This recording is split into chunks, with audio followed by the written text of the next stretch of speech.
नमस्कार, मी हर्षा रोडकर. संवाद मीडियामध्ये आपणा सर्वांचं मनापासून स्वागत. नवदुर्गा उत्सवाला सुरुवात झाली आहे. आदिशक्ती दुर्गा देवीचा नवरात्रोत्सवाला मोठ्या उत्साहात सुरुवात झाली आहे. संवाद मीडियाकडून राबवण्यात येणाऱ्या जागर स्त्री शक्तीचा या उपक्रमाचे हे दुसरे वर्ष. या संकल्पनेच्या माध्यमातून विविध क्षेत्रात कार्यरत असलेल्या महिलांच्या भेटी घेऊन त्यांचे अनुभव आपल्यासमोर मांडण्याचा हा छोटासा प्रयत्न. तर आजच्या भागात आपल्यासोबत आहेत नागपूर येथील प्रख्यात आहार तज्ज्ञ सौ जयश्री पेंढरकर मॅडम. यांच्याशी आता आपण बातचीत करणार आहोत. मॅम, आपलं खूप खूप मनापासून स्वागत. धन्यवाद. मॅम, मला सांगा, आपला जन्म वर्ध्यातला आणि त्यानंतर वर्ध्यामध्ये राष्ट्रपिता महात्मा गांधी यांचे आशीर्वाद देखील आपल्याला मिळालेले आहेत असं माझ्या वाचनात आलेलं आहे. तर त्याबद्दल काय अनुभव होता आणि काय सांगा, काय आठवणी आहेत त्याच्या? नाही, आठवण म्हणजे आई वडील सांगत असत तीच आठवण की माझा जन्म वर्ध्याचा आणि अगदी तान्ही असताना आई वडील मला घेऊन जात होते आणि समोरून महात्मा गांधी आपले प्रार्थना वगैरे करून त्यांच्या अनुयायांबरोबर येत असताना त्यांनी वाटेमध्ये आम्हाला पाहिलं, थांबवलं आणि मग मला आशीर्वाद दिले, आपल्या कडेवर घेतलं असं सांगायचे आई वडील. तर मला ते खूप छान वाटतं की आपल्याला अशा व्यक्तींनी आपल्याला आशीर्वाद दिले आहेत. बरोबर. शासकीय आयुर्वेद महाविद्यालयात व्याख्याता म्हणूनही काही काळ काम केलेलं आहे, एक आहार तज्ज्ञ म्हणून. त्यामध्ये लोकसंस्कृती, निसर्ग अशा अनेक विषयांचा आपला दांडगा अनुभव आणि अभ्यास आहे. त्यावर काय भाष्य करता येईल? नाही, आयुर्वेद महाविद्यालयात मी एकच वर्ष बायोकेमिस्ट्री शिकले. मी पोस्ट ग्रॅज्युएशन बायोकेमिस्ट्रीमध्ये केलेलं आहे आणि नंतर BEd आणि मग डायटेटिक्स आणि असं सगळं शिकले. आणि पूर्वी मी शाळेतही शिकवलं आहे. पुष्कळ वेगवेगळ्या वायुसेनेमध्ये पती असल्यामुळे वेगवेगळ्या शहरांमध्ये हिंडलो आहोत, 12 गावांमध्ये गेलो आहोत. तिथले वेगळे अनुभव आणि तिथले शाळांमध्ये वगैरे मी तेव्हा नोकरी करत होते. आणि मग गेले 30 वर्ष जेव्हा आम्ही निवृत्त झाल्यावर नागपुरात आलो, तर तेव्हापासून मी इथे आहार तज्ज्ञ म्हणून काम करते. आणि तो अनुभव माझा खूपच, म्हणजे मला असं वाटतं की त्या अनुभवाच्या जोरावर आपण दुसऱ्यांनाही मार्गदर्शन करावं असं मला नेहमी वाटतं. आणि तेच मी करत आले की आहारविषयी लोकांना मध्ये जनजागृती निर्माण करणे. विशेष करून आता जे 1.5-2 वर्षामध्ये आपण अनुभवलं आहे, तर त्यामध्ये आपल्याला 2च गोष्टी तारून देणार आहेत. एक म्हणजे योगासन, प्राणायाम आणि आपला रोगप्रतिबंधक आहार. आणि याविषयी मी जास्त प्रचार करत आहे.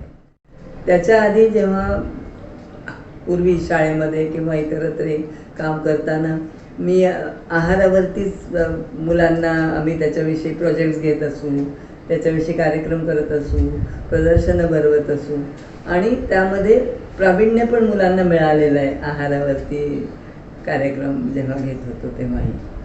आणि सध्या तर मी याविषयी म्हणजे खरं नागपुरातल्या अनेक हॉस्पिटल्समध्ये काम केलं, अनेक डॉक्टर्सकडे काम केलं, लता मंगेशकर हॉस्पिटलमध्ये काम केलं. मग इथे CIMS म्हणून न्यूरोलॉजी आणि सुपर स्पेशालिटीचं हॉस्पिटल आहे, तिथे मी 30 वर्ष डाएट कन्सल्टंट म्हणून आहे. पार्ट टाईमच जाते, परंतु पार्ट टाईम असल्यामुळेच मग मी इतरही कामं करू शकते त्याच्याबरोबर याच्याशी रिलेटेड. कारण हे क्षेत्र असं आहे की तुम्ही कितीही काम कराल तरी कमीच आहे. म्हणजे रोज लोकांना आपण याविषयी सांगून थकून जातो, परंतु त्यांच्या गळी उतरवणं खूप कठीण असतं. म्हणून हे काम सातत्याने करण्याची गरज आहे आज. टाटाच्या आसाममधील चहाच्या मळ्यात व्यवस्थापकीय कर्मचाऱ्यांच्या पत्नींना आहारविषयक माहिती देण्यासाठी आपणास आमंत्रित करण्यात आलं होतं. तो अनुभव कसा होता? आम्ही त्या काळी बागडोगऱ्याला होतो आणि बागडोगऱ्यावरून हे रॉयल सोसायटी फॉर ब्लाइंड मुंबईची जी संस्था आहे त्यांनी तिथे टाटा टी गार्डन्समध्ये ना त्यांच्या लक्षात आलं होतं की तिथे खूप व्हिटॅमिन A डेफिशियन्सी आहे आणि प्रचंड व्हिटॅमिन A डेफिशियन्सी विशेष करून लहान मुलांमध्ये आहे आणि तिथे मुलं पण मजबूर आहेत. तर तिथल्या लोकांकरता व्हिटॅमिन Aच्या हे कुपोषण दूर करण्याच्या दृष्टीने तिथे ज्या म्हणजे मॅनेजर्सच्या बायकांना आपण एज्युकेट करावं आणि ते मग या लोकांना शिकवतील अशा दृष्टिकोनातून तिथे ना 5-5 दिवसाचे आम्ही 2दा कॅम्प्स घेतले, न्यूट्रिशन एज्युकेशन प्रोग्राम्स. या सगळे आणि टाटा टी गार्डन्सचे पसरलेलं तिकडे साम्राज्य आहे. म्हणजे ब्रह्मपुत्रेच्या त्या किनाऱ्यावरती पण पुष्कळ तेव्हा चहाचे मळे होते. या भागात किती चहाचे मळे, परंतु त्यावेळी तिथे खूप कुपोषण होतं. आणि त्या म्हणजे हे 1985 सालची गोष्ट आहे. आणि त्यावेळी इतकं इतरत्र एवढं कुपोषण नव्हतं. त्यानंतर सगळं हे आलेलं आहे. मलेरियासुद्धा कमी झालेला होता, इतरही कमी होते. तर म्हणून आम्हाला बागडोगराला असताना आणि आमचं कोणी नाव सुचवलं, मला जायला मिळालं. आणि तो एक खूप छान असा अनुभव होता. आम्ही तिथल्या जिथे ते राहतात सगळे मजदूर, त्यांच्या राहण्याच्या जागांमध्ये जाऊन बघितलं की काय ते खातात.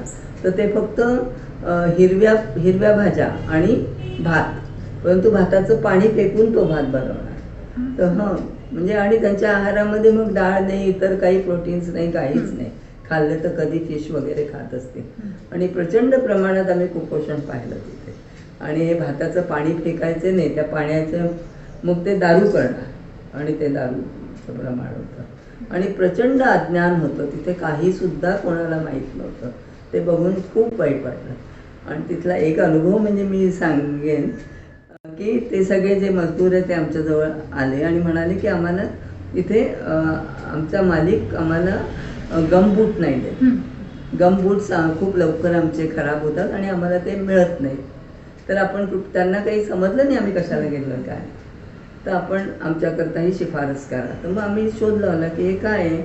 तर असं कळलं की जेव्हा या बायका ते चहाच्या झाडांची पानं तोडायला जातात ना, तर ते गमबूट घालून जातात. परंतु चहाच्या झाडावर इतकी सारी फवारणी होते, रासायनिक औषधी, तर ती फवारणी जमिनीवरही पडते त्यातली औषधी. आणि त्यामुळे यांचे जे गमबूट्स आहे त्या फवारणीमुळे खूप लवकर डिझॉल्व होऊन जातात त्यांचे. म्हणजे त्यानंतर मला लक्षात आलं की आपण जो चहा खूप आवडीने पित असतो, तर त्याच्यावर पण ही फवारणी किंवा हे अंश असू शकतो. तर म्हणजे आम्हाला हे सगळं बघून खूप वाईट वाटलं की हे काय आहे ना कसं. पण तो 2दा आम्ही गेलो होतो आणि तिथलं वातावरण सुंदर, हवा सुंदर, सगळं काही सुंदर. इतके ते तिथे सगळी खूप गवती चहाची प्रचंड झाडं काय त्याची बॉर्डर आहे. आणि गवती चहामध्ये व्हिटॅमिन ए आहे. तर ते असून सुद्धा तिथे का बरं व्हिटॅमिन ए डेफिशियन्सी एवढी. तर मग लक्षात आलं की त्यांच्या आहारात प्रोटीन्सच नाही, डाळ नाही, दूध दुग्ध काहीच नाही. तर त्यामुळे ते कुपोषण असं. अच्छा, म्हणजे दुग्धजन्य पदार्थ नाही. इतकी गरिबी, इतकं अज्ञान, प्रचंड अज्ञान. म्हणजे काही त्यांना आपल्या देशाबद्दल काही माहीत सुद्धा नव्हतं. तेव्हा इंदिरा गांधी प्राईम मिनिस्टर होत्या, तर कोण इंदिरा गांधी असे प्रश्न विचारले. तर हे अज्ञान बघून फार वाईट वाटतं की काय हे. म्हणजे आपण आता आज नसेल ते, हे खूप वर्षापूर्वीची गोष्ट आहे. आता पुष्कळ बदल झालेला आहे देशामध्ये निश्चितच. गेले 28 वर्ष आपण आहार तज्ज्ञ म्हणून कार्यरत आहात. हा खूप मोठा पल्ला आपण गाठलेला आहात. तर याविषयीचे काही अनुभव किंवा काही किस्से, काही असं वेगळं काही सांगता येतील? नाही, एकतर दवाखान्यांमधून कधी बेड टू बेड जाऊन त्यांना सल्ला देणे, कधी पेशंट्स येतात त्यांना याविषयी माहिती देणे, डायबिटीसविषयी किंवा हृदयरोग म्हणा किंवा किडनीच्या पेशंट्सना आहाराचं अत्यंत महत्त्व आहे. परंतु जास्त प्रचार मी याचा केला की आहाराचे मुख्य कार्य काय. आहारापासून आपल्याला ऊर्जा मिळते, आहारापासून आपल्या वाढीकरता आहार हवा, मग झालेली झीज भरून काढायला हवा, आणि आहारातून रोगप्रतिकारशक्ती मिळते मुख्य म्हणजे. तर ही रोगप्रतिकारशक्ती मिळायला आणि आहार हा उपचारात्मक असण्यापेक्षा तो प्रतिबंधक असावा, म्हणजे रोगप्रतिबंधक, त्याचा जास्त प्रचार करण्याची गरज आहे.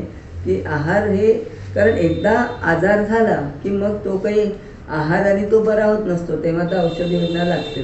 परंतु रोग होऊ न देण्याच्या दृष्टिकोनातून जर प्रथमपासून योग्य आहार घेतला, योग्य आहार योजना केली किंवा त्याविषयी शिक्षित केलं, त्याविषयी वेगवेगळे आपण शिबिरं घेतली, लोकांना माहिती दिली, तर निश्चितच आपल्याला रोगांपासून दूर तर नाही, पण आपण रोगांना पोस्टपोन करू शकतो.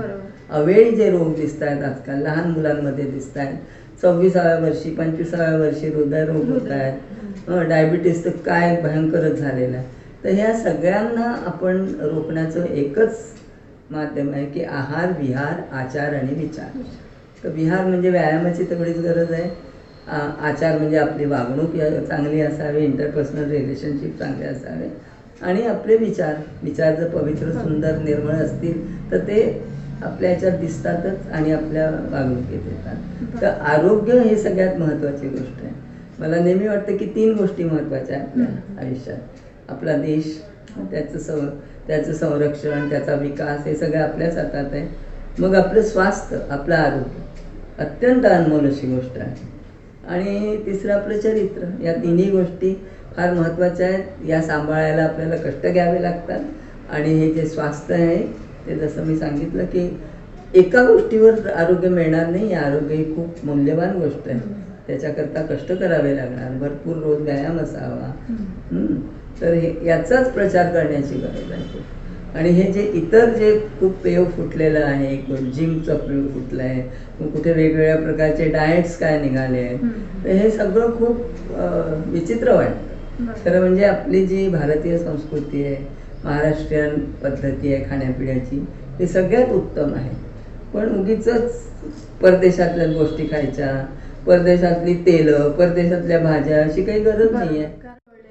पण ह्या कोविडने शिकवलंय की फास्ट फूड कडून आपण घरगुती आहाराकडे कसं यायला पाहिजे, त्याविषयी काय सांगा? म्हणजे पण इतकं याचं हे वाढलंय आणि झालंय काय की सोय म्हणून ते खूप फायद्याचं होतं. कारण जास्तीत जास्त महिला पण घराबाहेर पडल्या आहेत आणि हे म्हणजे त्यांची बाईंग कॅपॅसिटी वाढलेली आहे. तर म्हणून मग हे सगळं गोष्टी घेतल्या जातात. बरं, आजकाल पुष्कळदा मुलींना स्वयंपाक करता येत नाही. म्हणून मुलींनी काय, मुलांनी पण स्वयंपाक शिकायला पाहिजे. आणि मग साध्या साध्या गोष्टी येत नाहीत आणि मग सगळं काही खूप मुबलकपणे मिळतं आहे ना, बाजारात सगळ्या गोष्टी मिळत आहेत. मग कशाला कोणी कष्ट करतील? पण त्याच्यामध्ये न्यूट्रिशन नाही हेच कोणाला कळत. म्हणजे मी तर म्हणते, कारण there are so many things ना, की कुकिंग मेथड्स काय आहेत, त्याच्यात कोणत्या वस्तू वापरल्या गेल्या आहेत, त्याच्यात काही प्रिझर्वेटिव्ह आहेत का, त्याच्यामध्ये काही केमिकल्स आहेत का वगैरे, या सगळ्या गोष्टींनी त्याची पौष्टिकता निघून जाते. आणि खरं म्हणजे असे खाद्यपदार्थ खायला पाहिजे ज्याच्यामध्ये जीवन आहे. ज्या खाद्यपदार्थात जीवन आहे ते तुमच्या जीवनाला जीवन देणार आहे. तर नैसर्गिक खाद्यपदार्थ असावे, खरं म्हणजे ऑर्गॅनिक फार्मिंगचे असावे. तर ते कितपत खरं आजकाल खरं खोटं ते कळत नाही. पण याच्याहीमुळे हा जो रोगांचा प्रसार वाढलाय, फार वाईट वाटतं. खूप प्रकारचे रासायनिक खतं, रासायनिक फवारण्या होत राहतात, प्रिझर्वेटिव्ह वापरले जातात. स्टोरेजमध्ये सुद्धा जेव्हा हे साठवलं जातं धान्य बिन्य, तिथे पण हे सगळे रासायनिक गोष्टी वापरल्या जातात, कीटकनाशक वापरले जातात. आणि वेगवेगळ्या किडामुंगींपासून दूर राहायला याची गरजही असते. परंतु या सगळ्याचा आपल्या आयुष्यावर, जीवनावर प्रचंड परिणाम होतो. आणि मुख्य म्हणजे कॅन्सरचे प्रमाण फार वाढतं. आणि हे आपल्याला म्हणजे निर्मळ, शुद्ध, पवित्र असं अन्न मिळतच नाही. तर कुठे काय करायचं, म्हणजे दुधापासून घ्या, विचार करा, सगळ्यात त्याच्यामध्ये भरपूर प्रमाणामध्ये काही ॲडिटिव्ह घातले जातात आणि त्याचा जो परिणाम आपल्या याच्यावर होतोय, तर ते हे सगळं स्लो पॉइझन आहे, म्हणून काही कळत नाही. बरं, आहाराने नुकसान होतं त्यालाही वेळ लागतो, किंवा आहाराने चांगलं होणार आहे तेही कळायला वेळ लागतो. तर त्यामुळे कोणाचा याच्यावर विश्वासच नाही की खाण्याचं काय शास्त्र असू शकतं. जे आवडतं ते खावं. तुम्हाला का कोणी सांगितलं एवढं सगळं सांगायला? पण हे आयुर्वेदामध्ये सगळं आहे, आपल्या संस्कृतीमध्ये सगळं आहे. प्रत्येक गोष्टीला शास्त्रीय आधार आहे. म्हणजे जेवताना कसं अन्न वाढायचं याला सुद्धा शास्त्रीय आधार आहे. परंतु त्याच्याकडे कोणी विचारच करून घेत नाही. साधं अन्न हे पूर्ण ब्रह्म आहे. तर आधी आपण देवाला, आपल्या परमेश्वराला स्मरून मगच त्याचं सेवन करावं. तर ते सुद्धा होत नाही की अन्न हे पूर्ण ब्रह्म जे आपण म्हणतो की परमेश्वरा मला, मग त्याच्याने काय होतं, तुमचं आधी मन शांत झाल्यावरच तुम्ही अन्नाची आहुती द्यायची आहे. तर जेवणा खाण्याच्या वेळा महत्त्वाच्या, तुम्ही कसं जेवता ते महत्त्वाचं, जेवताना तुमची कशी मानसिकता येते, किंवा कुठेही आजकाल मुलं जेव्हा आता सध्या तर शाळा बंद आहे, पण नाहीतर कुठेही खातात, उभं राहून खातात, ऑटोमध्ये खातात, बसमध्ये खातात, शाळेतही कुठेही खातात आणि त्यामुळे हे सगळे रोग वाढत आहेत. या किती किती किती गोष्टीत म्हणजे आपण कसं काय सांगावं आणि काय करावं समजत नाही. ते किती काम केलं तरी कमी आहे असं आहे. त्याच्यामध्ये थंड पेयाचं पण प्रमाण फार वाढलेलं हो, आहे. म्हणजे एका बाटलीमध्ये या थंड शीतपेयांच्या 8 केमिकल्स असतात आणि फॉस्फोरिक ॲसिड सगळ्यात जास्त असतं, ज्याच्यामुळे सॉफ्ट ड्रिंक्स आपले बोन्स सॉफ्ट करतात. कारण कॅल्शियम आणि फॉस्फरसचं जोडी असते, तर त्याच्यावर परिणाम होतो. तर हे किती आहे म्हणजे या सगळ्या गोष्टी खेड्यापाड्यात इकडे तिकडे, खेड्यात सुद्धा प्रत्येक स्त्रीनं मुलाला 3-4-5 रुपये देऊन देते, मग ती मुलं हेच खातात. तिथे ब्रेड बिस्किट जे मिळत असतं किंवा टोस्ट भयंकर खातात, ते फिंगर्स खातात. तर म्हणून कुपोषण आहे. तर हे किती आपण करणार आहोत, कसं काय करायचं, तर याच्याविषयी केवळ याची जनजागृती. आता सप्टेंबर हा महिना या पोषाहार महिना म्हणून होता, त्या याच्यामध्ये खूप जनजागृती करायचा प्रयत्न केला शाळांमध्ये. आणि मुख्य म्हणजे मी जे विशेष भर देते की आपल्या समाजामध्ये सगळ्यात जास्त आहार शास्त्राच्या दृष्टीने लक्ष देण्याची गरज आहे मुलींकडे. 7 ते 14 या वयातल्या मुली. किंवा परवा तर आमची चर्चा झाली तर आम्हाला तर असं वाटलं की म्हणजे अगदी इन्फंट स्टेजपासून ओल्ड एजपर्यंत स्त्रियांकडे लक्ष द्या.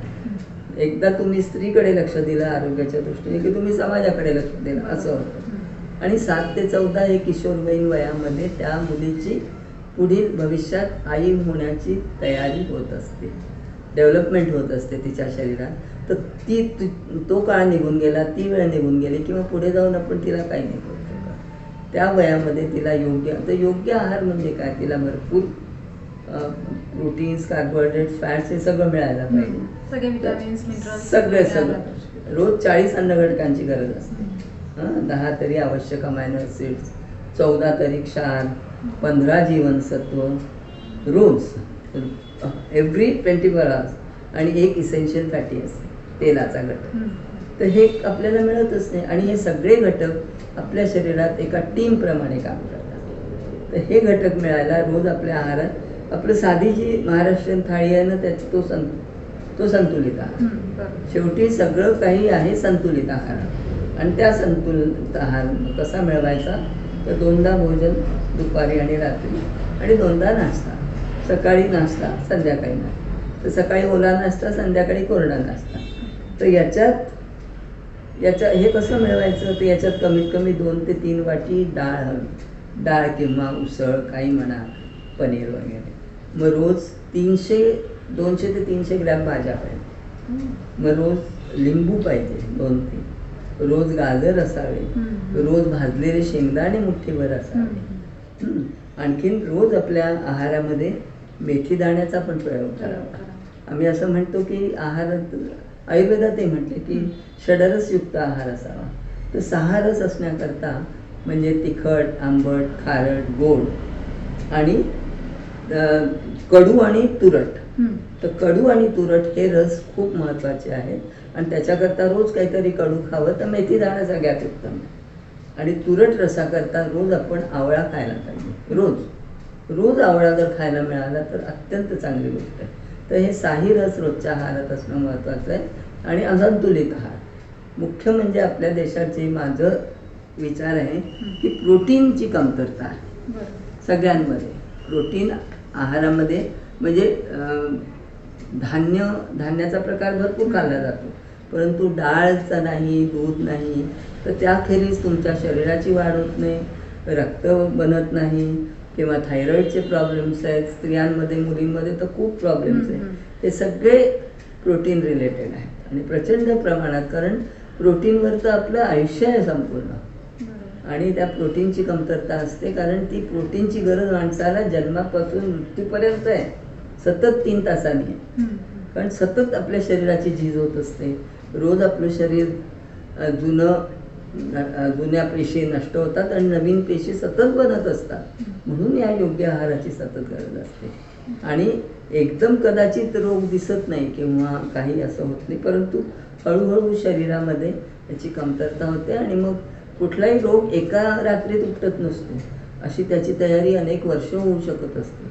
इवन जेव्हा हार्ट अटॅक येतो ना, तर त्याची तयारी वयाच्या 8व्या वर्षापासून होऊ शकते.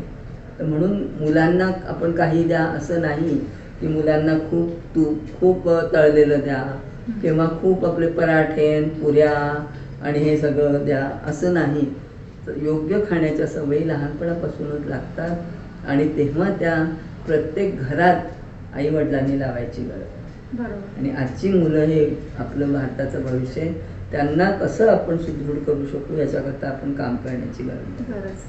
तर याच दरम्यान मी साधारण 15 वर्ष मेळघाटामध्ये काम केलं. अमरावती जिल्ह्यात मेळघाट हे जे आहे तिथे 321 गावं आहेत आणि तिथे दरवर्षी कुपोषणाने खूप बालमृत्यू होतात. तर आम्ही बरंच तिथे काम केलं. महान ही संस्था आहे, त्यांच्याबरोबर मी काम केलं आणि home based child care program तयार केले आणि त्याच्यात खूप आम्हाला चांगले रिझल्ट्स मिळाले. ते मग आम्ही इंटरनॅशनल पेपर्समध्ये पब्लिश केलेलं आहे. मग त्याचं प्रेझेंटेशन मी लंडनच्या एका कॉन्फरन्समध्येही दिलेलं होतं. तिथे मी भारतीय विद्याभवनमध्ये लेक्चर दिलं होतं त्यावेळेला. तर तिथेसुद्धा काय आहे की प्रचंड अज्ञानच आहे. आणि एक गाव आणि दुसऱ्या गावांमध्ये खूप अंतर आहे.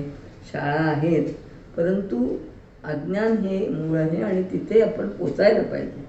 अगदी तळागाळामध्ये पोचण्याची गरज आहे. तर त्यांच्याही आहारामध्ये असंच आहे की एकतर जेव्हा खूप पावसाळा वगैरे होतो तेव्हा पावसाळ्यात त्यांना काहीच तिथे उपजीविकेचं साधन नसतं. मग ते पुरुष मंडळी गाव सोडून जातात. मग तिथे अजून त्यांना खूप त्रास होतो.